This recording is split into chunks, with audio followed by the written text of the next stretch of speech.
Okay, welcome everyone, and Eid Mubarak. Today is the first day of Eid, and we are happy to host another webinar on this first day of Eid. So, iyi bayramlar herkese. So, of course, the tradition in Turkey and elsewhere in the Muslim world that to remember the less fortunate on this important day on Eid, and therefore we are remembering actually Rohingya refugees, less fortunate, actually, definitely, and it's a very protracted situation also, and most of them are stateless, and they're living in very dire and difficult situations in Bangladesh and elsewhere. And in Bangladesh, I had the opportunity to visit a couple of years ago in Cox's Bazar, some of the settlements and refugee camps of the Rohingyas, and of course, the Turkish NGOs were also present in the area, including the UNHCR, of course. So I had the opportunity to interview with them and to learn and also meet some of the Rohingyas themselves, and to learn from firsthand what are they, that they're going under, what are the consequences, and whether there is going to be a solution at site soon enough. Of course, they also live, other than Bangladesh, they also live in India and like in other places in South Asia, but also in Southeast Asia, like Thailand, Malaysia, etc.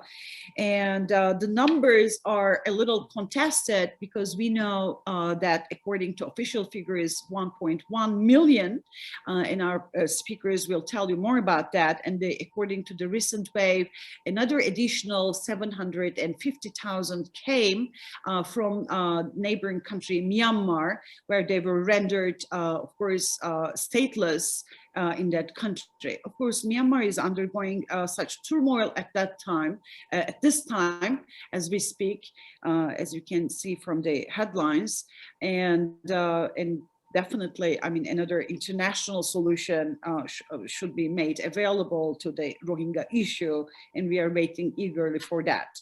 But, whether we can be optimistic about it or not, I'll leave it to my speakers actually to discuss. Today, I'm very happy to host two prominent speakers. And one is actual Turkish ambassador to Dhaka, to Bangladesh, Mr. Mustafa Osman Turan. Welcome, Mr. Ambassador. And another speaker is Bangladeshi ambassador, and today now hailing us from Dhaka, Mr. Tariq Karim. Hello, Mr. Karim. Hello. So if you permit me, I'll say a few words about your bio, and of course their full bios are available on our website, Aspigom's website. Ambassador Mustafa Osman Turan joined the Ministry of Foreign Affairs of the Republic of Turkey in 1992, following his studies in international relations in the Middle East Technical University in Ankara. He completed also his master's degree in European politics in 1996 at the College of Europe in Bruges in Belgium. Throughout his career, he worked at the ministry's departments in the Middle East, NATO, and Euro-Atlantic Security and Defense Affairs, Arms Control and Disarmament, Multilateral Economic Affairs.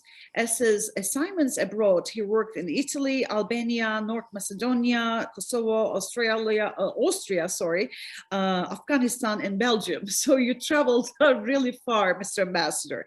So before being appointed as the ambassador to Bangladesh in 2020, in the middle of the pandemic, I suppose, he was based in Ankara as the Deputy Director General for Multilateral Economic Affairs. So Ambassador Turan was born in, should I say the date, in 1969 in Izmit, Turkey, and speaks English fluently, obviously. And Mr. Ambassador Tariq Ahmad Karim is currently director of the Center for the Bay of Bengal Studies at the Independent University.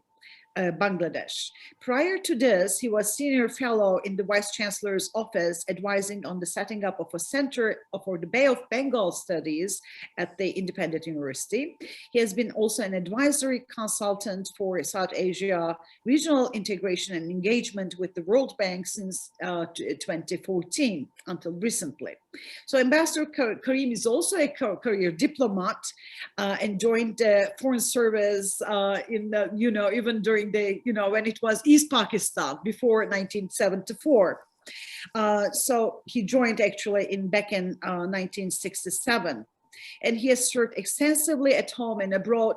And we met also in India, where he was serving as an ambassador there, and he's very well versed on South Asia and regional affairs. So I'll give the floor to first Master Karim to talk about perhaps the history of it and what has been going on, because we know from the I visited also the refugee camps, I learned from firsthand from the people who have been living there that there were generations. Actually, it's not a recent issue. As I said, it's a protracted issue, and there were generations who were born in these refugee camps, raised in these refugee camps, even died in these refugee camps. Of course, at the height of this pandemic now, I can imagine the situation that they're going through, because it was a very dense population, of course, lack of hygiene and, maybe access to proper health conditions. So I'll give the floor to Ambassador Karim to talk about the history of it and also bring us to this current date. Thank you, Mr. Ambassador. Thank you very much, Dr. Shabnam. Assalamu alaikum to everybody. Good afternoon and Eid Mubarak. Although we will be celebrating Eid tomorrow, not today, here in Bangladesh. I wish to thank the Social Sciences University of Ankara's Global Migration Research Center for this invitation, and personally to Dr. Shabnam Kausar Aksapar for her inviting me to share some of my thoughts with you. And I'm very pleased to be in this same room, virtual room, with we have become good friends, Ambassador Mustafa Osman Turan, since he arrived here just on the eve of the last lockdown last year. We met briefly then, and then we went into lockdown mode. But we did manage to meet after. I have a paper, but I will skim over it, give you the salient points of it in order to try and keep within the time limit allotted. And I will share this paper with you after this event is over. I have structured my talk into several pieces, several sections. I give the historical background of the crisis as it stems from ancient Burma's new Myanmar's geography and history. Who are the Rohingyas? How do they view themselves?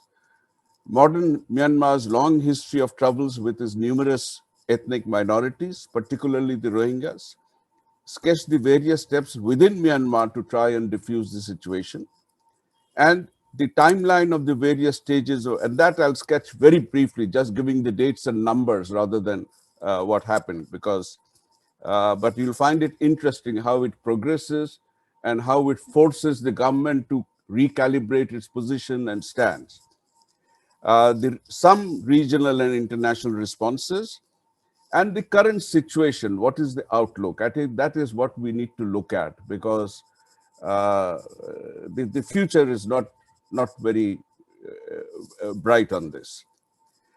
So the historical background, just setting it, Southeast Asia's Myanmar, historically Burma, bordered by Bangladesh, China, India, Laos, and Thailand, is an overwhelmingly Buddhist country in which close to 90% of its populations are Theravada Buddhists. Of these, nearly 3/4 are entirely Burmar or Burman. It is these Burmar who have overwhelmingly dominated Myanmar's political, religious, and military institutions for the last half century. During British colonial rule of India, Burma became a province of India nested within the British Bengal Presidency Administrative Unit. In 1935, when the British were reconfiguring their Indian colonial possessions, they split Burma from India. The Rakhine state, of which Arakan is a composite component, has had historically close political, religious, socio-cultural links and interlocutions with Bengal that date back to at least the 8th century, when Islam was first introduced here by seafaring travelers and traders who set up ports and settlements along the Rakhine coast on the Bay of Bengal. The Rohingyas of Burma, dealing with them, the Arakanis were animists. Arakan is the province on the coast of the Bay of Bengal, where Brahmins, Buddhism, and Islam shaped their beliefs. Burmese ports along the Arakanese coast rapidly became a transshipment hub for trading ships from Persian Gulf to China. Many Arabs, Persians, and Indian Muslim traders who settled in these ports in Arakan married local women, forming the original nucleus of Muslims. The British, even after colonization of India and Burma also, through socio-economic engineering as integral part of colonization for economic exploitation, transported laborers from Bengal Presidency to Arakan province for agricultural and resource attraction. During the colonial period, the British firmly managed and controlled relationship between the much smaller Arakanese Muslims who called themselves Rohingyas and the other communities. During World War II, Rohingyas remained loyal to the British, while the Buddhist Burmans largely aided with Japan. Arakan became increasingly conflict-ridden since Japanese occupation of Arakan in 1942, with communal clashes often breaking out between the original Buddhist inhabitants and the Rakhine Muslims. The Rohingyas identify themselves as the native settlers of Myanmar from the 7th century with birthrights in the state, who were illegally stripped of their nationality rights under the draconian 1982 citizenship law, when the then military ruler Ne Win stripped the Rohingya of their citizenship. An interesting facet of history of this troubled region is that prior to the departure of British colonial rulers from India and the region, and the process started in 1935 but ended in 1947, the Arakan Muslim leadership of pre-independent Burma had expressed the desire to be incorporated as a part of Bengal in an independent India, a suggestion that apparently received short shrift from not just the British but also from Mr. Jinnah. The Rohingyas issue therefore has clearly historical foundation. The modern day conflict, however, perhaps was fueled more by contestation for extractive rights over resources, exacerbated by the majority minority, that is Burma and non-Burma, and the religious, that is Buddhist and Muslim factors. The Rohingyas categorically reject the official Myanmar narrative that describes them as illegal migrants and raise the countercharge that they are being persecuted on account of the linguistic, religious, and cultural traits rooted in history. The military regime that took total control over newly independent Myanmar subsequently used the twin forces of religion and majoritarian nationalism to tighten its grip on the state and use the glue of repression to hold it tenuously together. Myanmar has a long history of troubled relations with its ethnic minorities, and they have many ethnic minorities. They have a list which could number perhaps over 70. I have lost count of that. The Burma-Rohingya ethnic conflict is not the only ethnic conflict, therefore. Since independence, multiple ethnic groups have been fighting the state and other groups in Myanmar. Primary among them are the state's conflicts with Kachins, the Shans, and the Mons. These are the three largest groups. Sizable groups. They border China, they border Thailand, and they border India. All these groups, while each relatively small in numbers as compared to the majority Burmans, occupy very large areas of Myanmar's territory located along sensitive areas situated along Myanmar's international borders with neighboring states. At the heart of these several simultaneously raging conflicts are fundamental issues of self-determination, flowing from deeply set grievances over allocation of resources, denial of fundamental rights, and brutalizing repression by the army known as the Tatmadaw. In 1947, at an effort at unification and national reconciliation, the Panglong Agreement was signed with General Aung San, who's Aung San Suu Kyi's father, leading the Burmese nationalists and the various ethnic leaders. However, central government was weak and problems broke out almost immediately following Aung San's assassination soon after independence in 1948. The minority groups pushed relentlessly for autonomy within a loose federalism that was construed by the increasingly military-dominated center as being anti-national, anti-unity, and pursuing disintegration. This polarization led to the military coup of 1962, when General Nevin seized power from the earlier constitutionally elected government of UNU. The Tatmadaw consolidated power and held the state in their iron grip thereafter, despite several so-called elections being held under their watch. Aung San Suu Kyi led the movement for democracy that led to her prolonged incarceration between 1989 and 2010. In recognition of her struggle, she was awarded the Nobel Peace Prize in 1911, even though she was still in prison. Following some loosening at the center on account of increasing international pressure and growing domestic pressure, the military somewhat reluctantly held Myanmar's first openly contested elections in 2015, resulting in the victory of Aung San Suu Kyi-led National League for Democracy. But the army nevertheless retained control over all the levers of power. Soon thereafter, realizing that there was a need to seek national reconciliation that had been initiated by her late father, Aung San Suu Kyi's government signed the nationwide ceasefire agreement with 8 insurgent groups on October 15, 2015, and with 2 more in February 2018. However, this agreement failed to revive trust among the signatory parties.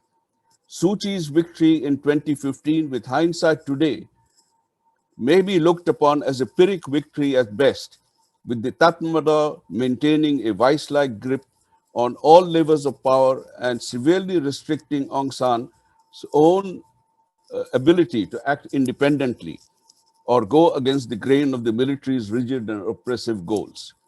Within this constraining rubric, if she harbored any desire for seeking reconciliation or settling grievances, she was certainly extremely constrained with her own personal safety, personal freedom, and flexibility to govern. The Rakhine Muslims of Rohingyas have been the worst affected by the army's ethnic cleansing and scorched earth policies and actions, resulting in the fleeing in large numbers to Bangladesh. While a steady trickle had been there for a long time after 1962 coup, the largest numbers came in 3 successive waves, and I'll describe that a little later. Although Rohingyas were given voting rights in Myanmar's 2010 elections with the promise of citizenship if they voted for the military regime's representatives, their citizenship was not restored. They have instead been coerced into forced labor with their lands confiscated by the Myanmar army, the freedom of movement severely restricted, marriage within the community without prior official approval is forbidden, and marriage licenses are issued with precondition that the couples can bear only 2 children. They lack access to healthcare, food, and education, and are subject to forced labor and travel restrictions. And I got testimony of that when I was visiting Myanmar briefly in 2006. And I had the occasion to talk to several people working in Myanmar, from the UN Food Program, the WHO, the United Nations, as well as officials of the American and British embassies. I was not able to meet with the Saudi ambassador who I tried to meet. In the meantime, the situation to return to any semblance of normalcy is rendered virtually impossible by the rise of an increasingly militant nationalist Buddhist movement that advocates the annihilation of Muslims, who, they allege, constitute an existential threat to their own faith. Their propaganda regurgitates the myths and folklores that advocate that killing of not-Buddhists is justified to preserve the purity of their own Theravada Buddhism, and feeds on fears of Muslim hordes invading Myanmar from across its western borders. This has resonated to some extent with Buddhists elsewhere in Southeast Asia, fears that may have been the main reason for the reluctance of ASEAN as a body, all of whom have Buddhist minorities or populations, playing a muted role. Bangladesh and the refugee influx from Myanmar's responses have varied as the refugees came in. First, the rough, quick timeline, the first wave, big wave, I said the trickle started after 62, but they were trickles, and Bangladesh could cope with them. But it was the first wave that came in 1977 after the Myanmar military launched what was known as Operation Dragon King on Rohingya ethnic minorities, considered at that time illegal. 200,000 refugees came in then. However, there was also a military ruled government in Bangladesh.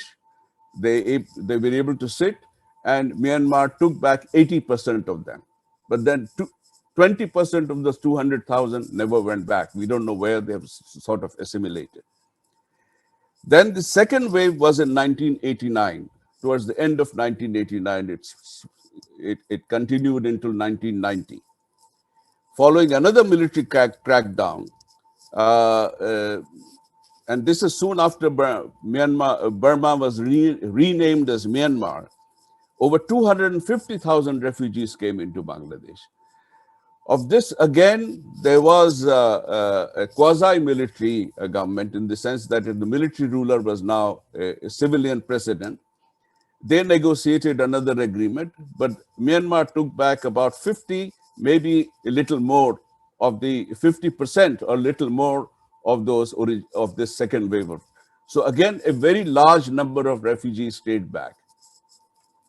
Then since early 2000s, the Bangladesh authorities adopted a policy of deliberately shunning or looking the other way at these refugees, not taking official cognizance of them. Even the UNHCR stopped all aid, hoping that this measure would force the refugees coming in to go back because conditions here were being made difficult. However, very few people realized, whether in Bangladesh or the international community, that these refugees preferred the difficult life here as refugees in Bangladesh than going back to their homes from where they had fled. Around 2012, the trickle suddenly started becoming a steady growing stream, forcing the government to reevaluate the situation. It still hoped, or Bangladesh government still hoped for a resolution and pinned hopes on Aung San Suu Kyi because of her struggle for democracy. She was a woman leader fighting for rights of women and people who could not stand up for themselves. Bangladesh kept hoping, but that hope was never came to fruition. In October 2016, the ARSA, the Arakan, during this period, people who are deprived of human rights don't remain silent. There will always be a group, a handful maybe, and it'll keep increasing, who become militant. They formed an organization to try and protect their rights. First, they emerged as an organization to just try and get concessions from the government, but increasingly it became more and more militant in nature. This was known as the Arakan Rohingya Salvation Army, the ARSA. They attacked Myanmar border police posts in October 2016. At that time, between then and August 2017, already 205,000 Rohingyas were already living in Ukhia and Teknaf upuzilas. Additionally, 200,000 Rohingyas are reported living in surrounding areas of Ramu, Cox's Bazar, Bandarban, Chittagong, and other areas. When the government noticed this increase of this trickle into almost like a flood, threatening to become a flood, it raised alarm bells around, prompting re-evaluation of the situation. Uh, on 7th December 2016, the Bangladesh Prime Minister's statement to Parliament justified taking a hard stance toward the Rohingya refugees on three main grounds. One, there was a possible terrorist threat posed by radical refugees, and I'll explain this a little more. Bangladesh was already too overpopulated and financially incapable of providing help. And three, the Rohingyas were citizens of Myanmar, and therefore the responsibility to take care of them lay with Myanmar and not with Bangladesh. Now, the first point that I mentioned, the positive terrorist threat posed by them, this we learned from our experience, because when they were there in the mid 2000s and in the camps not recognized by the government or the UNHCR, they were makeshift camps. It was like a tent city made up of cardboards and plastic sheetings. And I saw this with my own eyes. There may have been 50,000, 60,000 there, living by the side of the river, Naf River, which is at that point near Teknaf, what not very broad, so one can swim across if one wants, or take a boat. Uh, did somebody say something? Sorry. Uh, they they came and settled. The government would not take cognizance of them, but a large number of them were young men at that time. And Bangladesh was plagued by militancy in that period. There were several Islamist radical militant organizations operating in Bangladesh. They recruited these youth from these refugee camps. And it's easy to recruit. They have nowhere else to go. I mean, they will give their life, but they will get some money to help their children and families. And that is why that was the fear that we had, that if we have such large numbers coming again, they will become very easy prey for recruitment by radical groups. In August 2017, there was a brutalizing crackdown by Myanmar military on the Rohingyas following alleged allegations of ARSA attack on police camps. These also one needs to look into, 20, 30 people armed with axes or scythes or knives attacking a police force which is very well trained and well trained, and killing so many, it raises some doubts. But however, we have to accept what the Myanmar government says. And it was in reprisal. The question then comes, where the reprisals commensurate with the crimes committed by this group. That is where the big gap lies. As a result of the reprisals, 750,000 refugees fled in one go. The international situation perhaps also helped this to some extent. There was Mr. Trump in the White House in Washington. There was Mr. Modi who was willing to accept that Muslim terrorists were on the loose. And so perhaps the military government calculated that there would not be much pushback. And so they got rid of almost more than 50% of the Rohingyas in Arakan province, the greater half of them.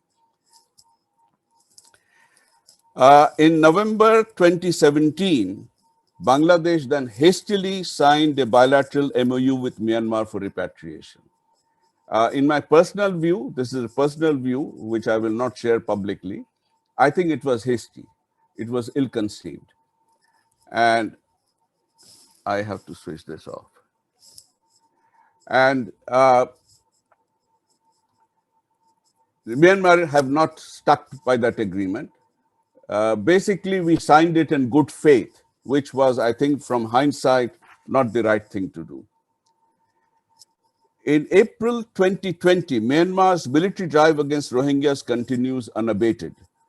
UN envoy to Myanmar says Myanmar is committing war crimes in Rakhine after civilians are hit with their air and artillery strikes. Sheikh Hasina becomes a champion of the Myanmar refugees, goes to the United Nations and seeks international support. In 2020, between 2020 and 2021, the Bangladesh government decides to relocate at least 100,000 refugees. That's just about 10% of the total numbers that we claim, from the present cramped location near Teknaf to a specially built camps at Bhasan Chor, which I think Ambassador, well, I don't know whether Ambassador, the report said that you were among the group of ambassadors that also visited Bhasan Chor. And it's an island project near Noakhali constructed by Bangladesh Navy. It has 120 brick-built cluster villages and 120 cyclone shelters, plus other facilities and housing for offices, for UN offices and NGO offices. Impact on Bangladesh has had multiple impacts: economic, security, geopolitical. The fact that the Rohingya refugee camps in Bangladesh is the largest and most densely packed such camp anywhere. Now, I could be subject to correction here, but that's what I have read from reports. Has its own spin-offs that pose complex problems for local and regional governments. Harboring images still raw and vividly etched in their minds, cooped up with nowhere to go, no employment opportunities available, shorn of their innate sense of human dignity and self-respect, with around 50% of these refugees being under the age of 18, or adolescents nurturing raging hormonal resentment and anger at everyone and anyone. This is the sort of mindset I imagine these young people would have. I had from reports of World Bank people who had visited, taken photographs. I saw those photographs, saw the expressions in their eyes. And I imagine, what will this young boy be 4 or 5 years from now if he is cooped up in this? And that is the fear that many of us still harbor. There has been steady increase in the numbers of registered cases with local police since 2017, revealing in exponential jumps. And these involve murder, abduction, extortion, narcotics and contraband smuggling, etc. Even though government prohibits movement of camp residents outside camps, this is not always enforceable completely. The recent, and then there are some incidents, and you will see that in the paper I sent to you. Narcotics cases are a rising concern, and they have recently hit the headlines again. Myanmar is the place from where most of the drug known as yaba comes in. These are human-made drugs, and the drug peddling has now become a serious law and order situation and crime control situation for the government. Various ministries in Bangladesh are involved in trying to help the refugees, and I have details of that in the paper that I'll send you. The international and regional response: Myanmar's fellow ASEAN neighbors also beset with their own share of problems spiraling into their borders from Myanmar, and now it's happening again after the the fallout from the last elections which were held in Myanmar in 2020, which, as you know, was then declared null and void, and now more or less the entire Myanmar is in flames. It has affected the other minorities who are now hitting back at the government wherever they can. China and India are the two major powers, regional powers, who have long borders with Myanmar. But both are competing powers in Myanmar. Both are trying to woo Myanmar for their own strategic purposes. And so both have shied away from taking any firm action on Myanmar or pressurizing Myanmar because it would conflict with their own interests.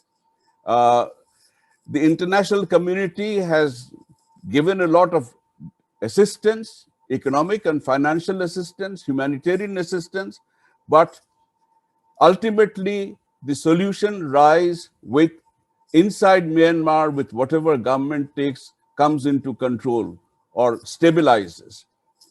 I have discussed some of these in this paper, and I'll share them with you. because I may be running short here. How many minutes do I have more, Shabnam? If we wrap Another it up, 2 minutes? yes, please. Thank you. Okay. So Malaysia and Indonesia on their own individually have acknowledged the problem and given some help, but within ASEAN as a body institutionally has taken a hands-off policy so far. And it's partly because of the charter and partly because of an agreement and their own internal problems. Now, after the parliamentary elections, even though Aung San Suu Kyi's government won an overwhelming majority, within days, the military coup took place, she was imprisoned, and then what is most surprising, and this is what is the cause for concern, demonstrations broke out. Now, everybody, I think some quarters hoped that the military would be able to suppress the demonstrations, but they are continuing even today. And that was on 1st February, and this is now the beginning of middle of May. These are still continuing. So I do not think, I see now some parallels with our own history of struggle against military governments and oppression. And I have questioned that in an article I wrote recently. Are the Myanmaris now coming to an inflection point where the population, and in these movements, now it is multicultural, multi-religious. Even the Myanmar Buddhists are involved in these agitations against the military. So are we nearing a situation that Bangladesh was in the year, when was it, 1999, when Irshad military government was forced to go back. It had to hand over power, and that was because whole of civil society came forward. Even the political parties who hated each other, they came together. So extreme right, extreme left, everybody came together and said, military back to the barracks. And that forced a change. And the position of the military since then in Bangladesh has been different. It has been a constitutional military rather than a ruling elitist military. Are we seeing something like that developing there? We don't know. Number two, are we seeing something like the resurgence of people's power coming into being, which means that, perhaps we don't know whether Aung San Suu Kyi was actually trying, but failed to restore a sense of humanity there, whether there will be forces that will resurface. So the situation is bleak. The future outlook is uncertain. It could spin any which way. If there are multiple ethnic forces that start destabilizing Myanmar from within, you could see perhaps an implosion within Myanmar. You could see a collapse, a state failure, or you could see a local hegemon stepping in. I'm not sure whether India will step in, but I am sure that if there is pressure, China will step in. If that happens, what else will flow? We don't know. So I'll end there. Thank you. Wow, okay. Tariq Bey, thank you very much for your remarks. You summarized the history a little bit. You mentioned that there were three waves. One started the first wave started in 1977. The second is actually 1989, 1990. And the third wave recently is, of course, the uprising in 2017. And of course, there is now, you also mentioned this hastily drawn or concluded repatriation agreement between Bangladesh and Myanmar, and which yielded no results, and of course ignoring human rights of refugees probably, and then more recently that we know that some of the Rohingyas were also resettled on an offshore island of Cox's Bazar. So we don't know what is going on there also. And of course, you mentioned also the Myanmar as a failing state. And of course, when we look at from the historical perspective, perspective, Myanmar, according to Myanmar, it was illegal migrants, Rohingyas, right? Depicted as, illegal migrants, but for Bangladesh, they were the unwanted refugees because, the ongoing poverty and etc. already in the region. And also, since we see also in the Turkey's example, since Turkey is hosting the highest number of refugees in the world today since 2015, the lack of international support is also one issue, one big issue actually. So the problem is also a remnant of colonial rule in the region. The British Raj, how they're mixing actually with this all forced migration flows, how they're mixing the demographics, etc., before independence of such countries, and also followed by the civil unrest and undemocratic rule in Myanmar even today. So I'll give the floor, and you also draw a very pessimistic picture, probably a realistic picture too. We don't know what the future will bring, and including the regional powers do not act, including ASEAN and SAARC. They don't really act on this, saying that it's national issue. So I'll give the floor to Turkish ambassador to Bangladesh, Mr. Mustafa Osman Turan, and to talk about the recent issues, perhaps also the Turkey's approach to this and understanding to this, because we know that in the past, many people also visited. Many people from the government also, including the, First Lady, Ms. Emine Erdogan, also visited the region and became involved. Also, Turkey is very much involved in distributing humanitarian aid to this, to the needy there in the region. So the floor is yours, Mr. Ambassador. Thank you very much. Please, can you also talk about your own observations in the area, since I know that you visited the area. What do Bangladesh officials say? What about the international organizations? And thank you. Thank you very much, Dr. Köşer Akçapar. Thank you for your invitation. I'm joining you today from outside Dhaka. I'm in a rural area. The internet connection is so far so good, but I'm hoping that it will remain so during my speech.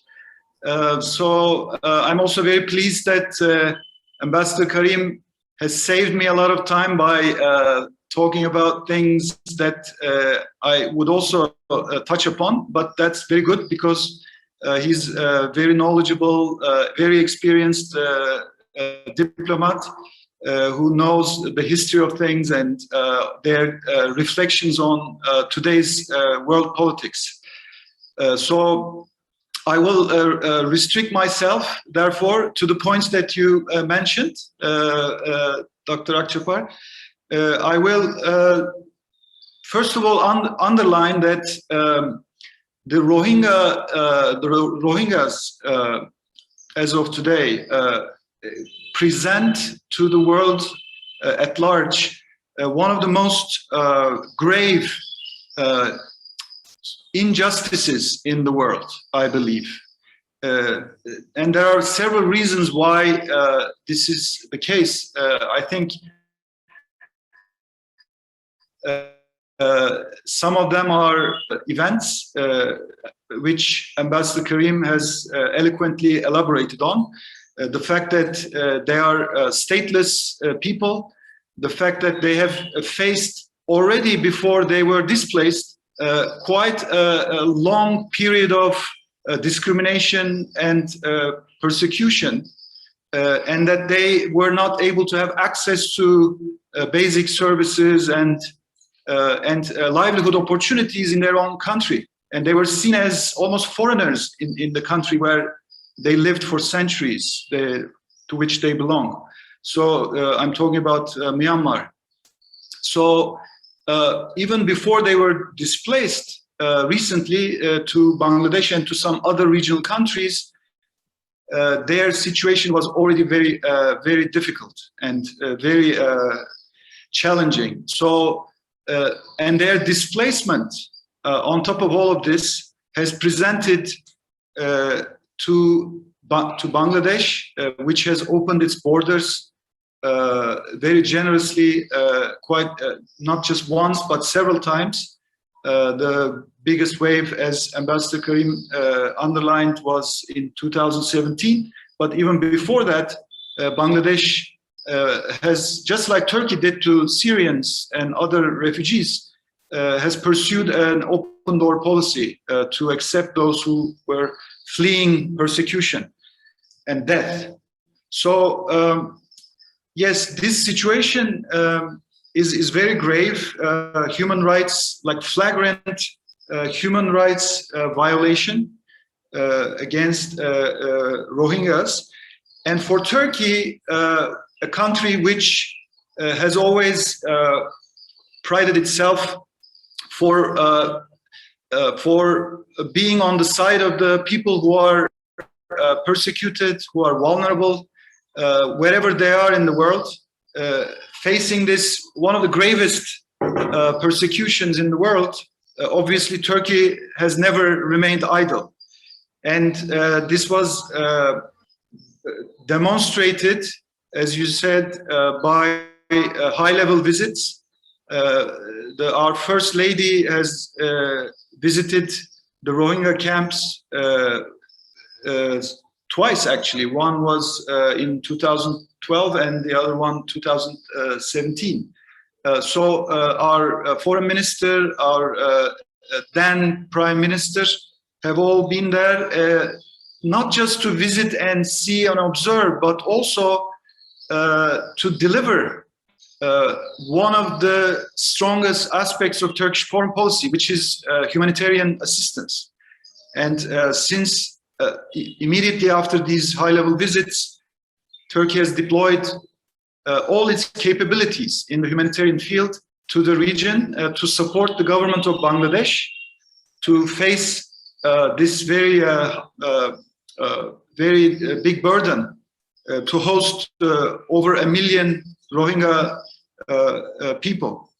So, but Turkey's policy includes not only humanitarian assistance, but also political aspects, which are, for example, Turkey and Bangladesh and countries who support the cause of the Rohingyas.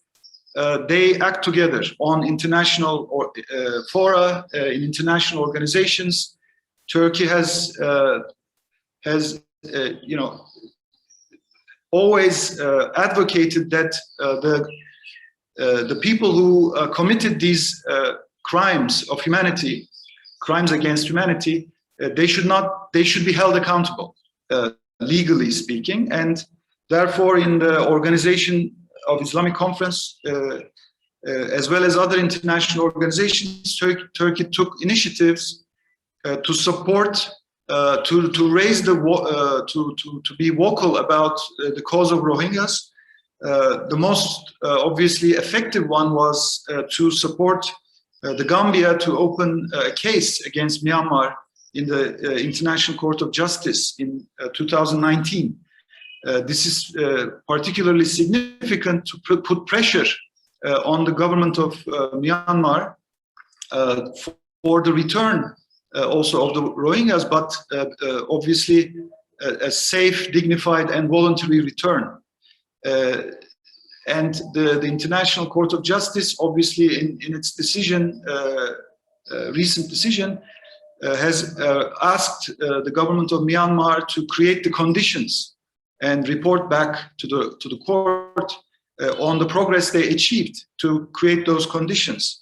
This is important for the return, the repatriation, which Turkey supports, obviously, Bangladesh in this matter on international fora to be able to possible as soon as possible. But like Ambassador Karim said, the situation is bleak, unfortunately, and the future is uncertain. I fully agree with his analysis. What happened in Myanmar obviously does not bode well for repatriation, at least for the moment.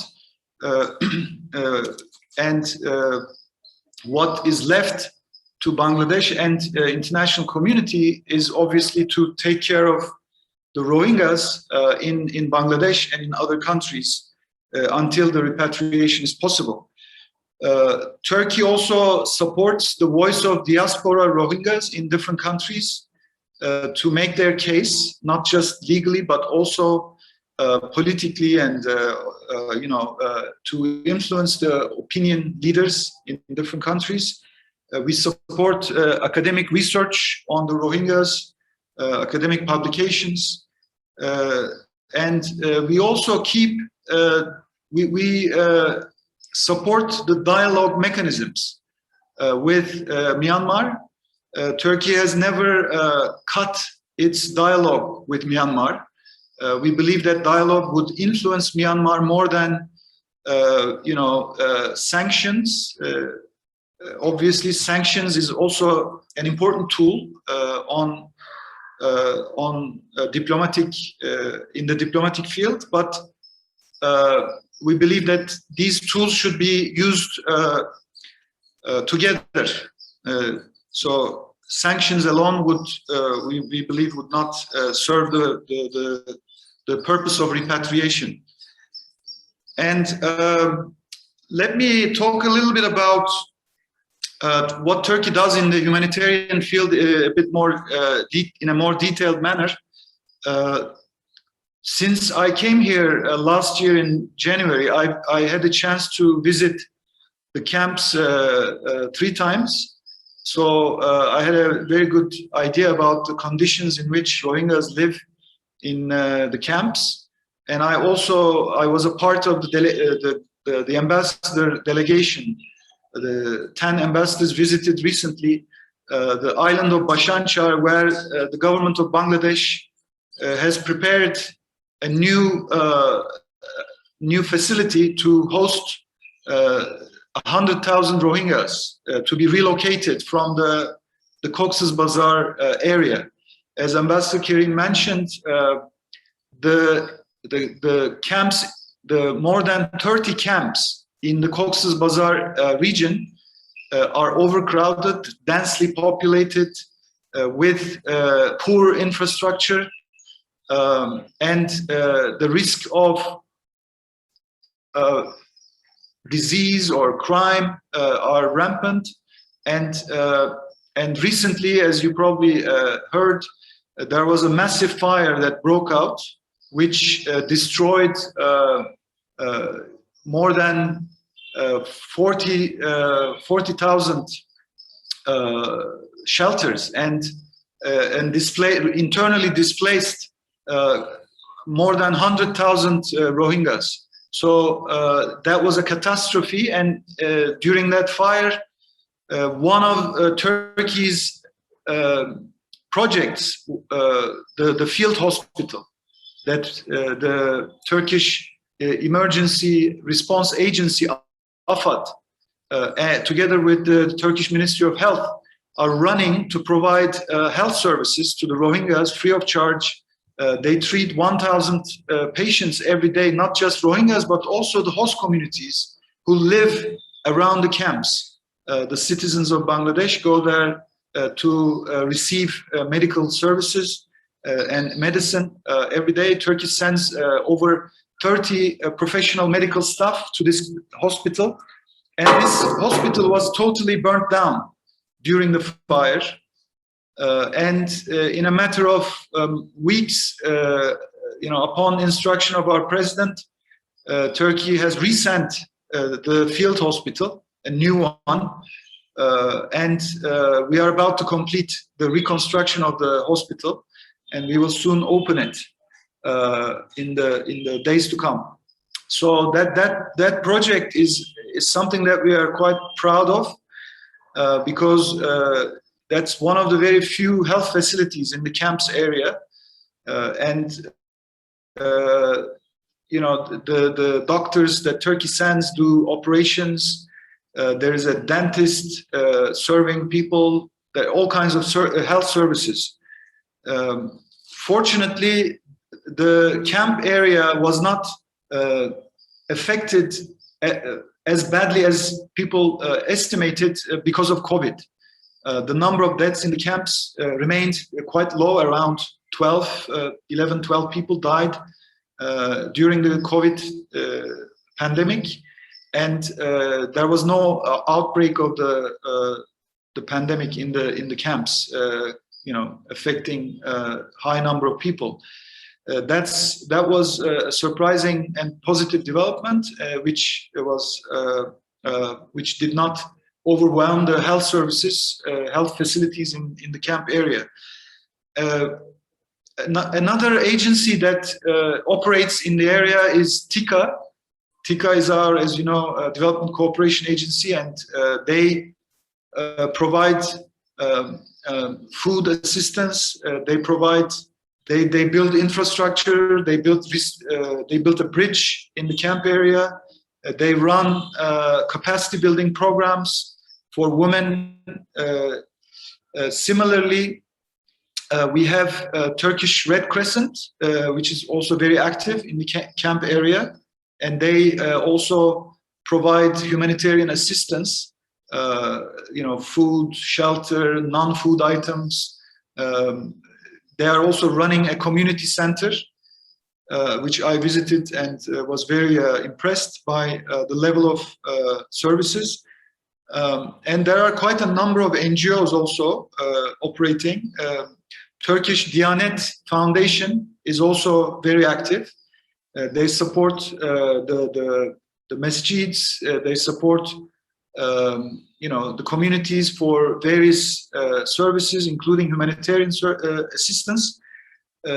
And as I said, quite a number of NGOs, Turkish NGOs, are very active. So Turkey's foreign policy on this matter is really supported by the civil society, the citizens of Turkey. I see sometimes, you know, some people who are really feeling the urge to help the Rohingyas. They ask us, you know, how we can help, what can we do, etc. So Turkey's eyes are on Bangladesh and on the Rohingyas to be able to support. So just to conclude, maybe I will show a few photographs from the camps. I will share them on the screen, which will, I think I'm disabled now. If you could kindly. Yes, actually, I've been working on it, Mr. Ambassador. So we made you co-hosts, and somehow you were again. So let me check it again. Yeah, earlier it was possible to share it, but now it's not. I don't know what happened. Aysima, if can you work on that, or Gamze Hanım, can you work on that since you're the host?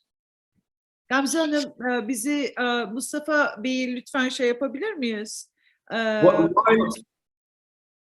While this is prepared, I also want to touch upon what Ambassador also mentioned.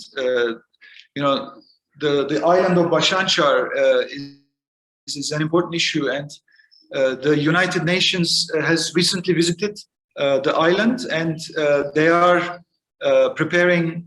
They have prepared an assessment which forms the basis for a discussion with the government. So once there's an agreement, then the United Nations, as well as donor countries like Turkey, will be able to operate on the island.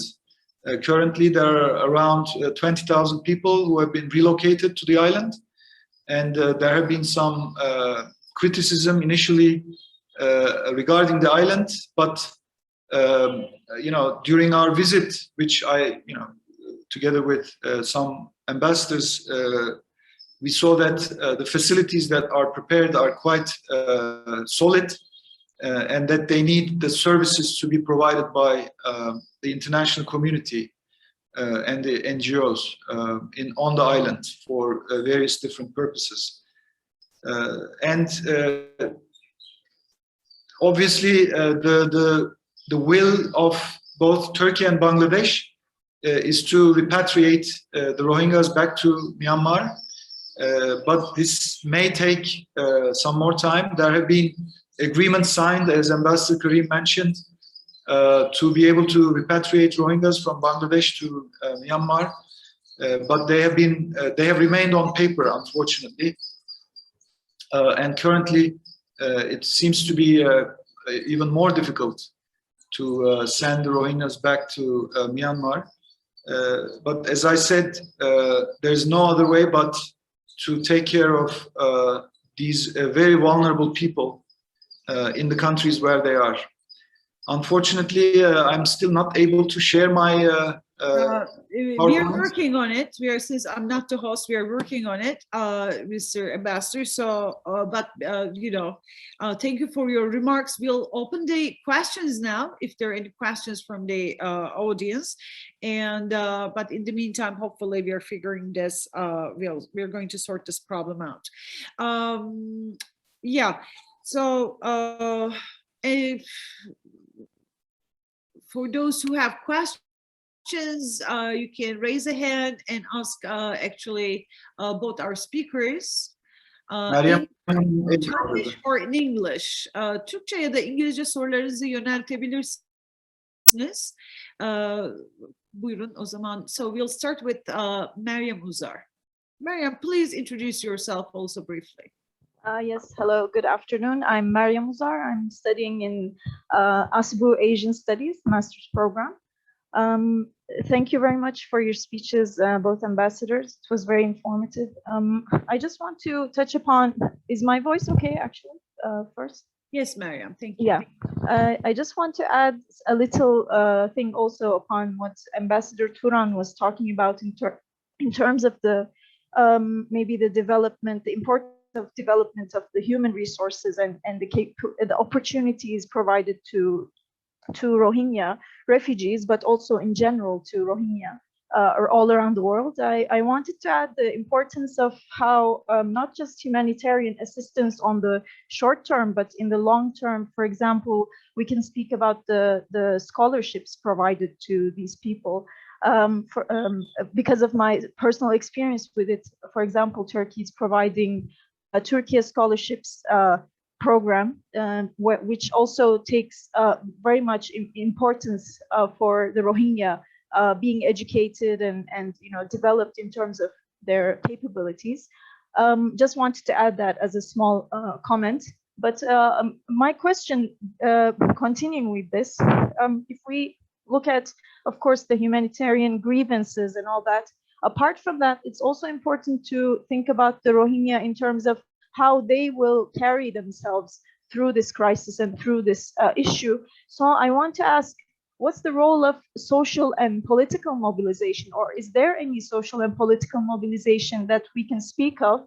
For example, there's organizations in Saudi Arabia or in Europe that are active for the Rohingya diaspora mainly, and voicing out their concerns. But inside Myanmar, can we speak, my question is for both ambassadors actually, can we speak of a political mobilization and a social mobilization that can actually help the Rohingya themselves for acceptance in Myanmar? Thank you.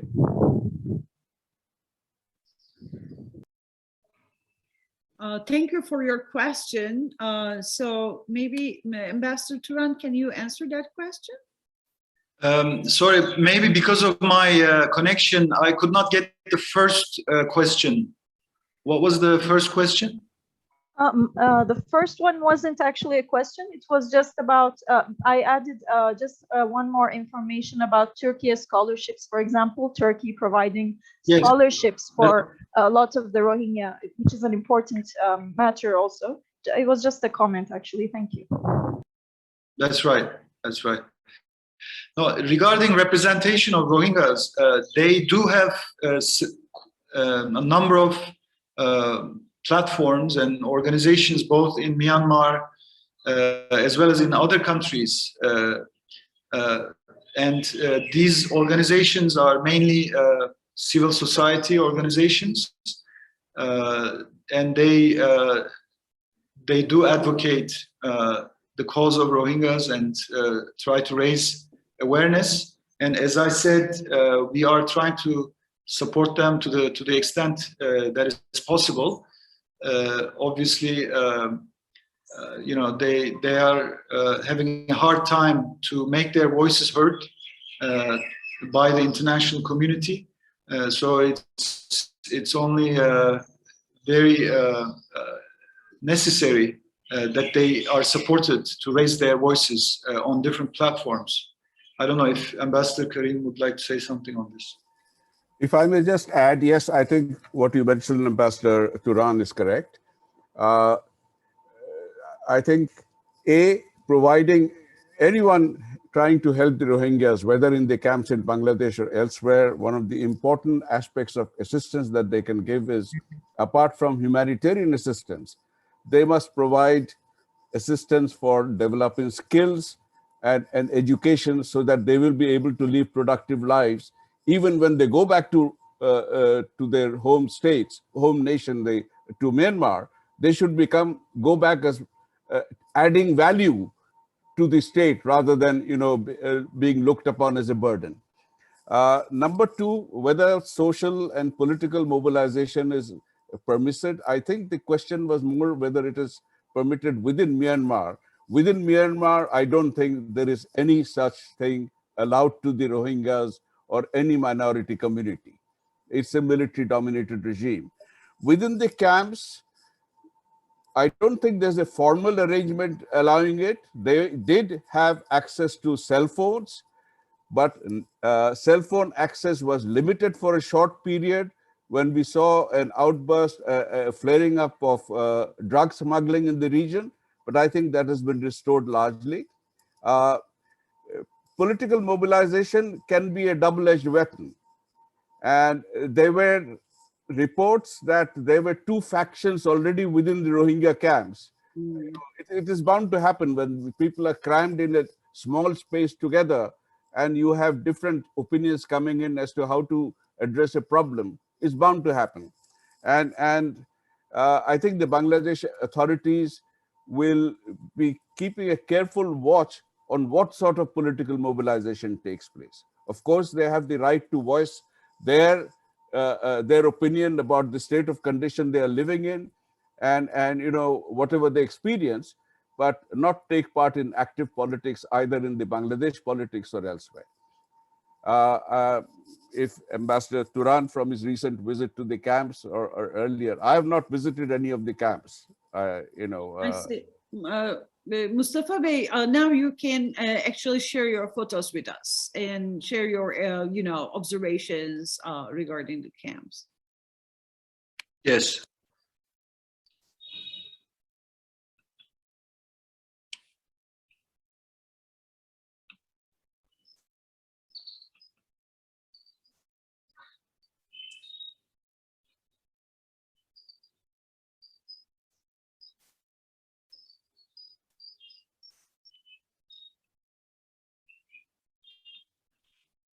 Can you see the slides? Yes, thank you. If you go to enter slideshow, make it full screen. Yeah, I'll try to do that, yes. Yeah. Okay, so as you can see here, I mean, this is a photo that I have taken myself around the, the Turkish field hospital before it was burned, actually. So that was the area in which our hospital was located. So around the hospital, over the hills, you can see some shelters, and they have been burnt down completely. So now we are in the process of rebuilding more than 4,000 new shelters. Both AFAD, AFAD and Turkish Diyanet Foundation will be rebuilding 4,000 of these shelters. The hospital has already been rebuilt. I will show you a few more photos. So this, you know, when you go to camps, one thing that strikes you immediately is the number of children on the in the open areas. There's so many, because the shelters are really small, like very small, and the children obviously spend most of their time in the open air, playing, and you see that they are always smiling, as if they, there's nothing that really bothers them. They are living under very difficult circumstances, but some of them were born there, as Ambassador said, and they just accepted the current circumstances as they are, and they just survive under those circumstances. So you see, whenever you are walking around, they always surround you and try to talk to you, not necessarily asking for something, but just trying to speak to you. This is one of the playgrounds that Tika has built for children to play. This is again another Tika project that we have recently conducted. These are plants that were planted near the shelters by the Rohingyas themselves, so they grow their own vegetables around their shelters. So Tika organized that for some of the camps. So this is the Turkish hospital after it was burnt down, totally burnt down, and immediately after the massive fire, as I said, many Rohingyas were displaced once again, so they could not cook their own food. So Tika has immediately mobilized its kitchen. Tika has a kitchen there, and they have started to cook hot meals every day for more than 25,000 people, and delivered them to their camps. So as I said, immediately after the fire, Turkey sent 2 military aircraft to re-establish the camp, the field hospital. And I was in Chittagong to receive the new hospital and its staff. So this is the very recent picture of the new tents of the field hospital that are reinstalled. And in those areas where there's nothing, as of during the time of this photo, there will be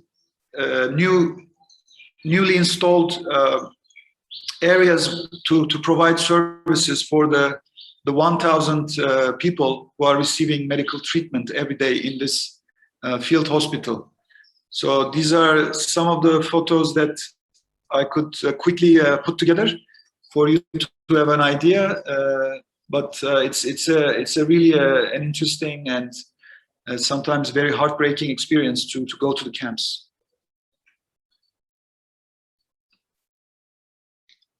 That was very interesting, and it's really nice to see the involvement of Tika and Kızılay and Afat there in the region.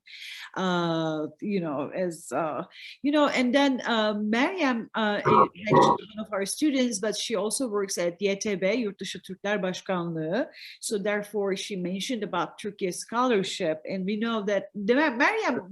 My question to you: how many of Rohingyas are actually obtained as Turkey scholarship?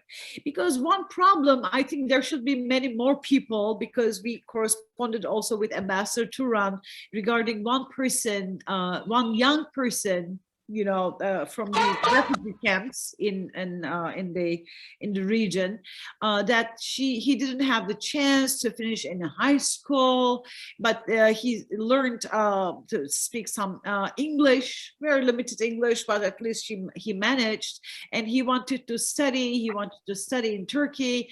I was wondering if there is any way to reach out to these people to help, and not only for the higher education, but also to complete their secondary and even high school education.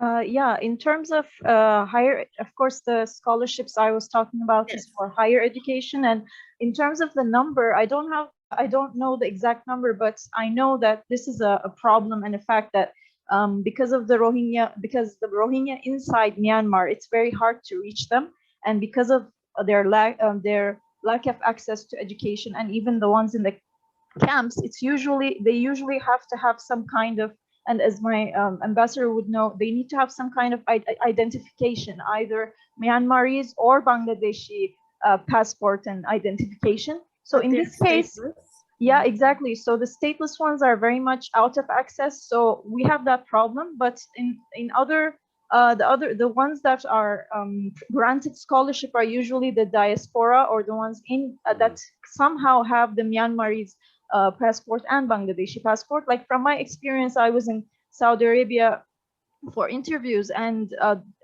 because Saudi Arabia also hosts a big diaspora of Rohingya that had migrated long time ago, they still have problems there because they're not citizens of Saudi Arabia, so they have difficulty in terms of education and stuff. So there's a big application for the scholarship program for Turkey. So they do get to an extent the opportunity if they have that identity. So I think that's one problem area. But in terms of access for high school education, I think, YTB is not providing that, but there's the Diyanet Foundation has, the international Imam Hatip high schools, so they do provide scholarships in that area. I think for the students who, like you mentioned, the candidate you mentioned, we could direct them to this kind of, to Diyanet, their scholarship program. So there are opportunities, but like I said, it's very limited in terms of the people who don't have identification. I see. Yeah. Yes, that's true. But, since they're stateless refugees, we should also, maybe we could try to extend a helping hand to those stateless refugees and their children. So Ambassador Tariq? Yes, I just wanted to add a couple of things to what Ambassador Turan mentioned. I actually made this as part of my recommendations to the World Bank when they asked me for my comments on how they could package their assistance. And I said that apart from the humanitarian, which is of course necessary, just meeting, helping them to cope with their lives,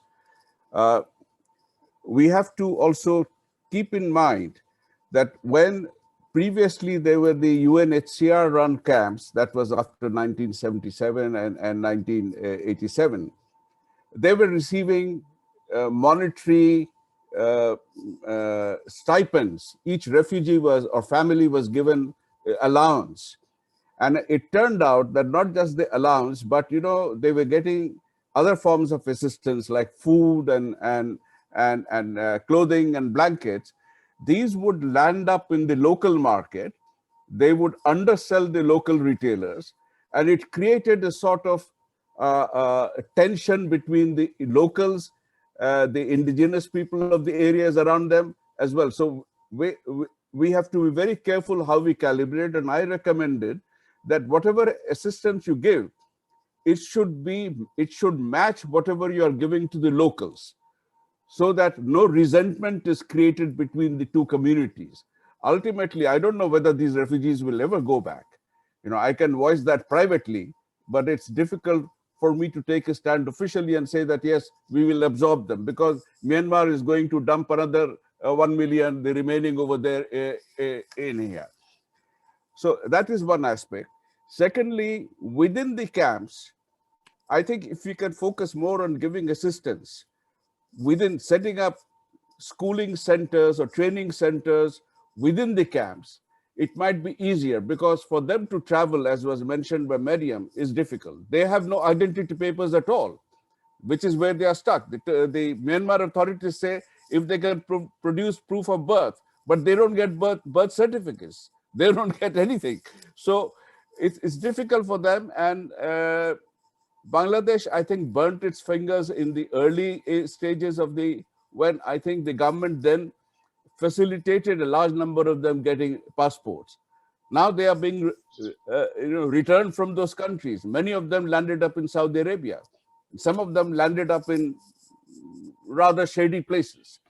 Okay, so we will be very wary about that, and it'll be the decision taken to allow them to travel has to be either in the UN refugee passport. The UN passports are acceptable in many countries, or give them training on site. Most of these children are young children, as Ambassador Turan's photograph showed. And I mentioned earlier refugees, there were a lot of young people who were also driven out. This time, most of the young people were killed. Those who came were mostly women and young children and women expecting. So these are people who need education at the very basic primary and secondary level. Hopefully they will not grow up to go to higher levels in these camps, but who knows? Yes, indeed, that's a very valid question, very pressing issue. What is going to happen other than the humanitarian aid? What's going to happen to these people? So, since there is no voluntary repatriation is anywhere soon, and then resettlement is also not an option, right? We know the resettlement rates in the world today among the refugees is very, very low, let alone among the Rohingyas. And what about integration? Then this leaves us actually as a durable solution, integration in the host society, which is Bangladesh.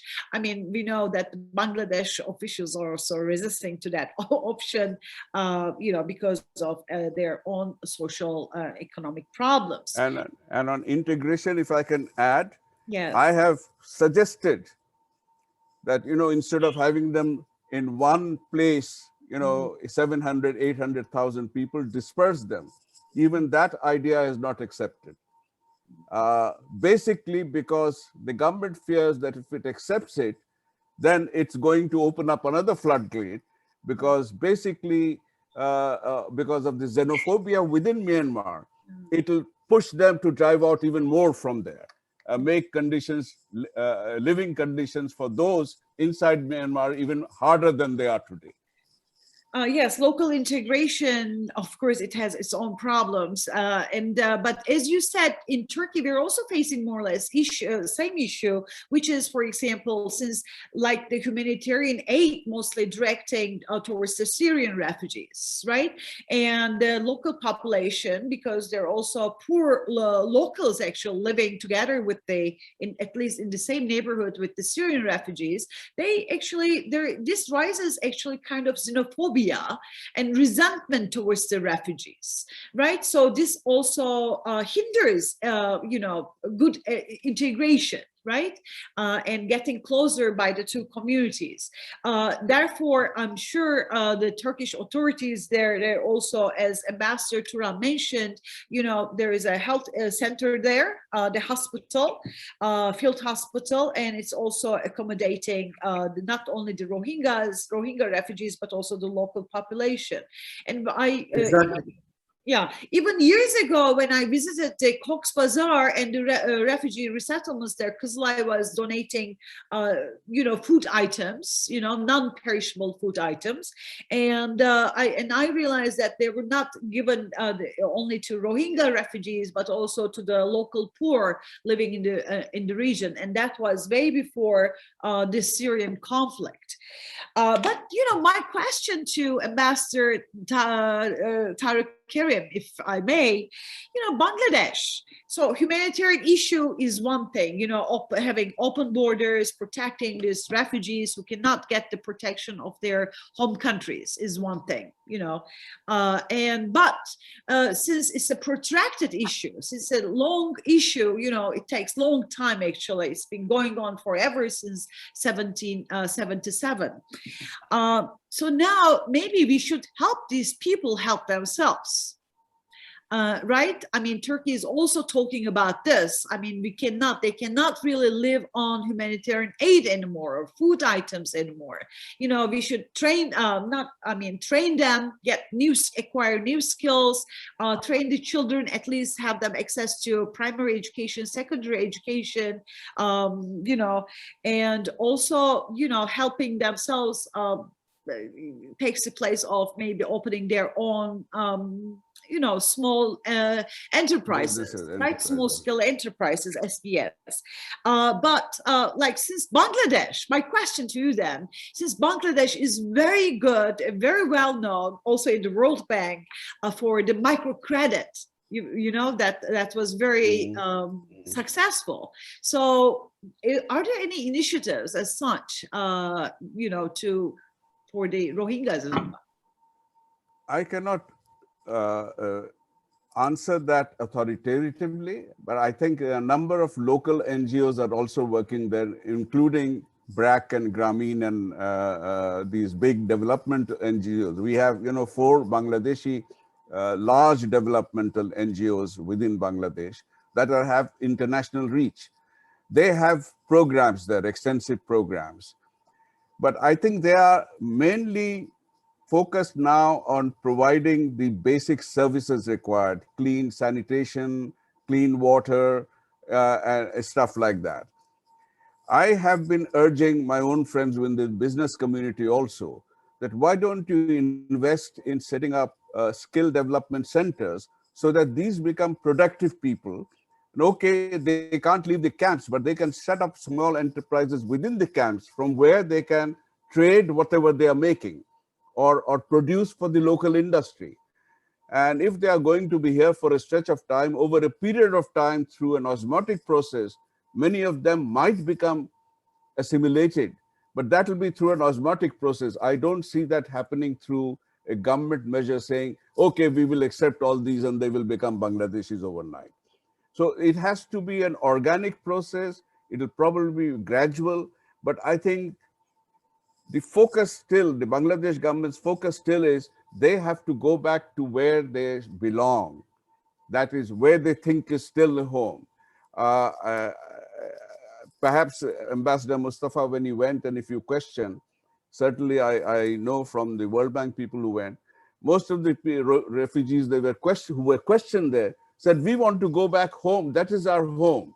We were born there. Our, you know, earlier generation were born there. We had, it's a feeling of belonging. And that's a very, very difficult, it's a social science study area actually. How do you get a sense of nationhood? How do you sense of a community? Where does it gel and solidify into being a state? So they are in a limbo right now. Yeah, if they're in a limbo, this affects their well-being and psychology also, of course. And then, you know, we carried similar research among the Syrian refugees in Turkey, and it's been now 10 years, right? And it makes them vulnerable then. It makes them vulnerable to, you know, influence from various quarters, and all quarters may not have, you know, how shall I say it, benevolent attitude. Some of them may have malevolent intentions. Oh, indeed, indeed. And then, but when you ask the question, you know, would you like to consider returning back to your homeland? You know, if the civil war is over, etc. I mean, most of them say yes, but you know, but when I mean, of course, there are certain preconditions, right? They should have more security, absolutely, because their human security is at risk, and you know, even today. So since they left everything behind, or they lost everything behind, or for the Rohingya case, they didn't have anything, you know, in the first place. So how do you expect them to go back to start from new? We haven't discussed much about what could be done to facilitate that. Yes. And I just flagged some ways of how situation could develop depending on how within Myanmar the situation unfolds. When I had proposed this, of course, the elections were still around the corner. They had not taken place. They were still 6 months away. And the hope always is that the elections will perhaps bring a change. And the hope also was that the change would be a change of softening and a change of being more rational and more humanitarian. Of course, that has been belied. Had it been that, then perhaps one of the ways would have been to help Myanmar actually strengthen its own infrastructure and capabilities and capacities for dealing with it. Meaning, the hard arm of the state would become soft. The velvet glove would become much more thick and much more velvety. Okay, the iron fist would retreat into a corner. Now, what has happened is completely entirely different. And I said that there are several options. You know, one is under the UN specified. I mean, it still exists, but although it is under suspension, it's trusteeship. But trusteeship was a post-war phenomenon. The trusteeship period ended, but the mandate was not dissolved. If Myanmar explodes or implodes, then perhaps you will have a situation where, to prevent the fragile state from completely collapsing, the international community will have to help in, and all the powers will get involved. China will be affected, Myanmar will be affected, Thailand will be affected, Indeed. Indonesia will be affected, Yeah, Bangladesh. Malaysia, yes. Okay. So that is one, but I don't see that happening. But the second is, there are still instances of regional peacekeeping forces. This could be from the ASEAN states, but not having, you know, the regional powers, but the non-regional powers there, so that you have a sense of security within, who will go and stabilize this particular region. But now it has broken out in several regions within Myanmar. So I see that not going anywhere also. That's also problematic. I understand. Thank you very much. We actually, thank you actually for this discussion. And I think this is third of our discussions. And then maybe we can talk about, you know, future expectations, aspirations, solutions, if any, to this problem. And I understand that Ambassador Turan has to leave now. And so is Ambassador Tariq Karim. Thank you very much for your contributions and for your time, Ambassador Turan and Ambassador Karim. And hopefully we'll get together again with other participants perhaps and speakers perhaps to discuss this issue further and more at length. But at this time and being, again, I would like to express my gratitude for coming here again, and on this, you know, first day of Eid in Turkey and last day of Ramadan in Bangladesh. And thank you for your time.